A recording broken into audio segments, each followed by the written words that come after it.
and thank you for joining me at my house. This is my yard. These are my dogs, and this is my friend Pamela Terhune, and we're going to talk about skunks. And believe it or not, these do not smell. These are, well, they're rescued skunks, right? Yes, they're rescued domesticated skunks. They're domesticated skunks, and you found a person that helps to do all of this. Yeah, Julie at Indiana Skunk Rescue. She takes care of them. She gives them their vaccines, and she adopts them out. Right. And she let me keep one overnight once. And they're like little puppies. They really are. They're very personal. I've met Julie and talked to her too. Just be careful of their little claws. Yes, yes. Because they do have little claws, but they do. They are sharp. very, very cute. Oh, and they're so sweet. They're vegetarian too. That's a good thing. Yeah.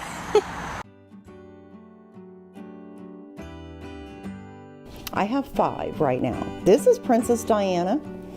She is my #1 ambassador that goes out with me everywhere for the rescue. Oh. And then I have Abby, and I have Lily, and Flower, and Olivia. They all are as different as night and day. Lily is no different than a dog. I've never seen anything like it.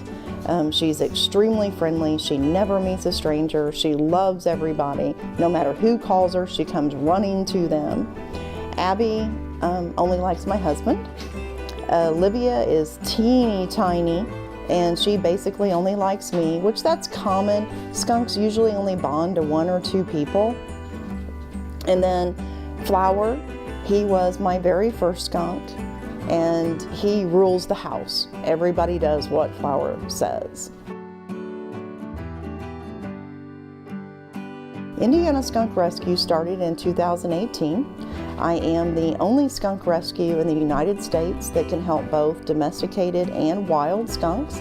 I'm also an Indiana licensed wildlife rehabilitator.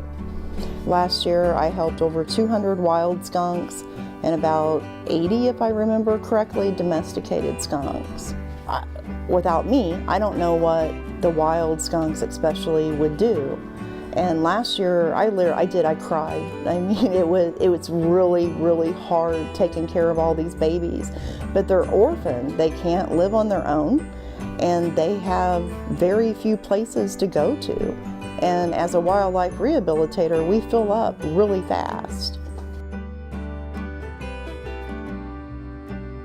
They get them because they're tiny. They fit almost in your hand when you get them, and they're cute.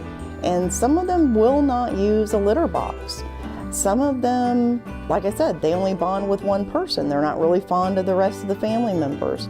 Other people, they're only legal in approximately 17 states. So if you got transferred on your job and you moved to an illegal state, then you can't take the skunk with you. The #1 question I get is, can they spray? And no, a domesticated skunk cannot spray. It is a federal offense to take one out of the wild. You have to purchase a pet skunk from a USDA licensed breeder. You have to register it with the DNR in Indiana, and they descent them before they sell them as pets. They eat a lot of vegetables, a very little bit of fruit, because it contains so much sugar. Like, they can only have 1 blueberry, a little piece of a cantaloupe, half of a strawberry. I don't feed very much fruit at all. And high quality dog food, but again, not a lot.